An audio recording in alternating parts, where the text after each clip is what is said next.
Let me guess, you signed up for every free lead magnet and binged on every marketing YouTube video and thought, what am I missing? Why isn't my business exploding like that? Well, I can tell you, you're not alone. Whether you're just getting started or have an established business, entrepreneurship can be really lonely. But it doesn't have to be. Overcoming your fear of launching or building your personal brand or figuring out how to scale, it shouldn't be holding you back. It should be empowering you. On this podcast, we're going to deep dive into the mechanics of what it takes to build your brand, make your mark, and stake your claim in the digital marketing space. I'll be chatting with people from all walks of life and stages in their careers. I will be getting inspiration from real experts who will share their actual strategies and techniques to grow loyal and raving followings and sell more stuff. This is entrepreneurship from people who are already there making it happen. My name is Jeff Mendelson. Join me and welcome to the One Big Tip podcast. Hello, everyone. Welcome back. My name is Jeff Mendelson, and this is the One Big Tip podcast. And today I am really pleased to have with us Anthony Kirby, who is actually the expert in taking the complexity out of sales and marketing and makes it easy for you to understand the exact right next step that you need in order to fill your calendar with dinner date clients. Anthony, welcome to the show, and please explain what a dinner date client is. Well, first of all, Jeff, thanks for having me. It's good to be here, and I hope that everyone listening gets a lot of value from what we're about to share. Dinner date client, for me, if you're going to run a business and take all the pressure and all the stress and not get paid a wage from a boss, you want to make sure you're working with people who are awesome and who respect you and you respect them. And so for me, I always ask myself, would I take this person for dinner? Would I be happy to sit at a table at a restaurant, share a bottle of wine, have a laugh, have a carry on? They've got similar values and similar interests to me. That's the kind of people you should be working with in your business instead of, target avatar. Target avatar for me, when I started my business 6 years ago, I wrote about this in my new book. It's one of the first things I talk about is that I was sitting at this meeting once with this guy and he's telling me how it's going to work. And he's saying, well, your framework needs to work like this for it to be successful. And he's really telling me how to run the whole thing. At the time, because my business was new, I said, yeah, no worries, let's do that. I'll change everything to suit you. And guess what happened? About 3 weeks later, this guy was still calling the shots. It was absolutely unbearable. And I had to sack the client, which I know we talked about just before starting the recording, the power of firing a client. It's a thing. Yeah, it should be a thing in business. And since that time, I've been very careful about who I let into my client base because I want to only work with dinner date clients. And it's much easier and much more fun to do business. So what kind of businesses do you look for in order to bring into your agency or your courses? What kind of people are you seeking out? Generally speaking, I work with coaches and consultants who have a message to share, what I would refer to as the difference makers. These are people who've got great skills, great expertise, and they've got the ability to serve others and help others with what they do. But they're lacking the finesse, I suppose, of going to the market with some nous rather than just going in and, walking into the nightclub and picking the nearest person and saying, let's get in the Uber, which is really what we see online. Geez, that's a visual. Yeah. and look, that's sadly, I've got to make that visual because online people forget that we're dealing with humans and they just get online and they say, hey, I'm the best at, topic X. I can change your life or I can change your business or I can change your health. Come and buy my product. And people are like, hang on a second, you haven't even bought me a drink at the bar yet. So sometimes we've got to take the nightclub test. And what I really teach people is how to market in a very ethical, values-led way so that when it comes to the sale is very simple and the client says, hey, how can I work with you? Rather than, hey, will you work with me? So it's all about making it very easy for people who are service-based to get new clients who they love working with, dinner date clients. That leads right in, I believe, into your one big tip. And the one big tip that we talked about are the 5 keys to your offer, right? So this is where you break down that when you're constructing your offer, or if you already have an offer that's already being made, it's a very simple 5-point checklist of what to go through and ensure that your offer has. Can you please explain what the 5 keys offer checklist is? Yeah, sure. And just to pre-frame the 5 keys to the offer, making sure you have the right offer in the first place that is logical is the first step. So much easier way to do this than probably what anyone else is teaching is to just literally logically ask yourself, what is the thing that if I had a magic pill and I gave it to my client, what would they want that magic pill to resolve for them? And if you know the answer to that, fair enough. If you know the answer to that, that becomes your lead magnet, your content, your webinar, your book, whatever.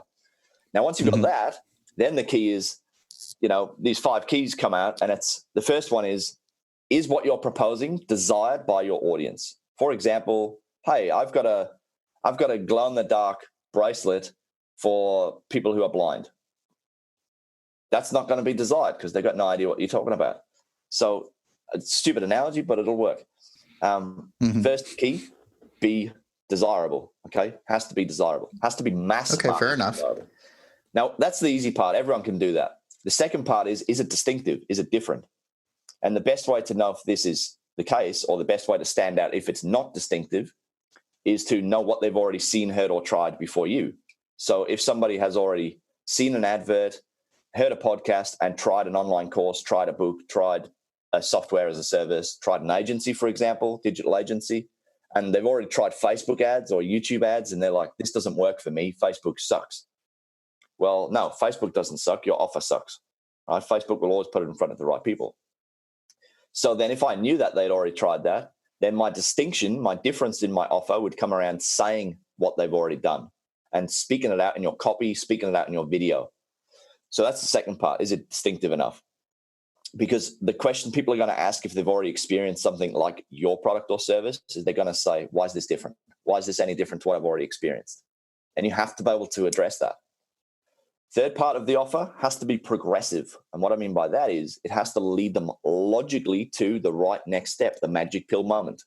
Okay, so if your offer is not giving them what they perceive as the magic pill they need in that moment, they're less likely, far less likely to take up that offer.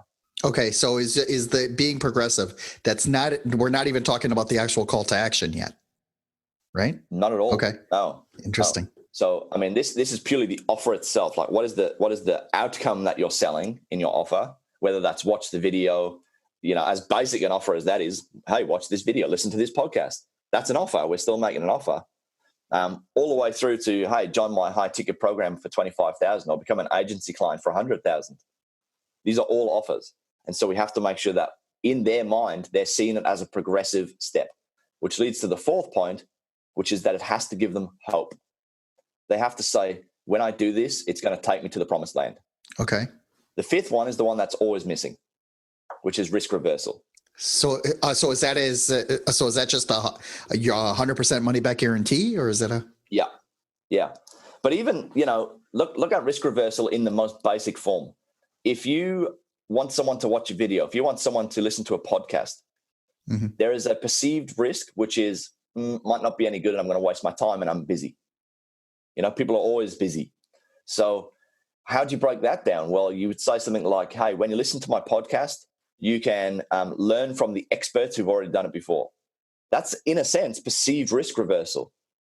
Because, you're not just saying, hey, come and check it out, and if you like it, stick around and listen to the episode. You're giving them a tangible hope. You're giving them progress. You're giving them a bit of risk reversal. And it could also be listeners of the podcast get access to my free resources before everyone else. That's risk reversal. All the way through to the more traditional risk reversal, which would be buy my thing and you'll get a 60-day money-back guarantee. And on risk reversal, make sure it's way stronger than you expect that is needed. So you're not necessarily going to pay them to listen to your, to your podcast. You're not, but you are going to but you are promising that they're going to get some kind of an incredible dose of added value versus against the time that they invested in order to consume it. Yeah. And for example, you do a great job of this, Jeff, on your episodes where you keep them short. That's risk reversal. If you said, hi, my name's Jeff and I interview experts in the digital space and experts in online marketing for 60 minutes or more on the topic of online marketing, people are going to be like, it's not for me, because they want to know that it's good. But I'm sure that if you went out to anyone who's listening to your podcast right now and said, hey, here's a longer form interview that you can go and watch that we recorded off air, and all of the kind of outtakes of what we recorded and all of the extra tips, they would consume that because they already trust you. That's actually really interesting. That was one of the things that I was thinking about doing, because each one of these calls that we do, there's a pre-call and a post-call. And sometimes I'd say at least on 2 occasions so far this week, the pre-call was more interesting than the actual recording. And it's like, okay, how do I get this now? But since, we weren't like on, it's kind of hard to take that and repackage it. But you're absolutely right. Someone does have to go in and scrub through all of that information in order to deliver the most amount of impact. For example, in the show notes, after we type up all the information on this podcast, we need to be able to say, okay, this is the amount of value that we're giving over here. So you can either consume it as the social media quote cards that we're going to pull out of it, or the show notes that are published on the website, or you can dedicate 15 minutes of your time while you're stuck in traffic to listen to it. I mean, it's all easy and it's all there for you. Yeah. And you know what? You can literally go right now. I mean, knowing those 5 keys, desire, distinction, progress, hope, risk reversal, knowing those, you could go to any offer. And by offer, it doesn't have to be a paid offer. It could just be an engagement offer. You go and look at any of the offers you've made to your market via email, social media, advertising, paid ads.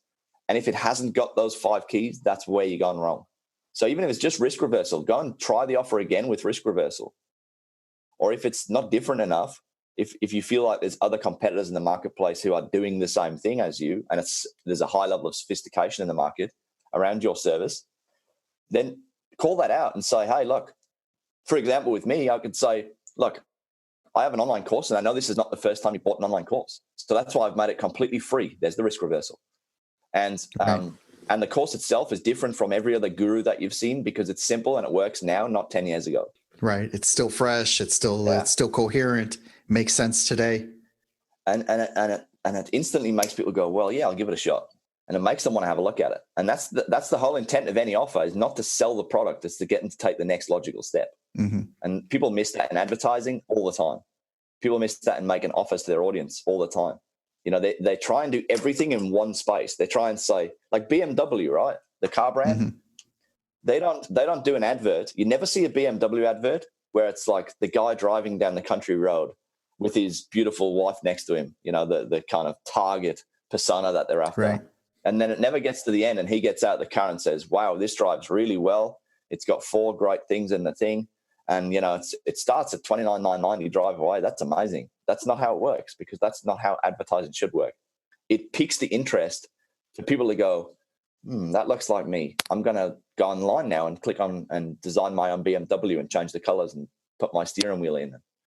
That's what they want. They want to lead you to that next step, because then you fall in love with it on your own and the sale's completely different then. It was interesting. When I purchased my first BMW, that was pretty much how it went. The sales guy, he really wasn't a sales guy. He was pretty much an order taker at this point, because I was already sold before I walked into the dealership. And what was interesting about that episode was that prior to that, I went to the Mercedes dealership, right? And I had just come out of work. I was wearing t-shirt and jeans. The guy looked at me, if they're like, yeah, you can't afford it. And I could feel it in his body language. I could feel it in his, just everything. He didn't even let me take a real test drive for even the lowest base model of the car. I'm like, something? Thank you very much for your time. I left. I go to BMW and I bought it the next day, and it was just done. And I got the one that I want, and I got it with the stick shift and the black leather seats and the silver chrome inside. It was great. It was an amazing experience that out of all the other cars that I have ever purchased, has never been duplicated by any other car company, not by Toyota, not by Kia, any of that. So you're absolutely on the money on that. And that's how their advertising should work. It should lead you on the path, and your offer should do the same. If you know what the magic pill moment is for these people, and you deliver that in your offer in some way, and it's got all of those 5 keys, they will be hunting you down. Anthony, this is really amazing stuff. Thank you very much for that. Can you please let everyone know where they can find you, where they can find your book, and what would be the next steps for reaching out and contacting you? Yeah, easy. The easiest place to go is theexpertblueprint.com. When you get there, you can access the free online course, completely free. You just create a member area login and off you go. You can have all of the material for free. And the book is also on there, which is called The Expert Blueprint as well. And you can get a free copy of that, free digital copy, or you can pay $9.95 and have one delivered to your front door, paperback. That's beautiful, man. Anthony, thank you very much for taking the time. I really appreciate you taking the time out of your day. I know you woke up really early in order to accommodate my schedule, and it is very, very much appreciated. Thank you for coming. You're very welcome, Jeff. Thanks for having me.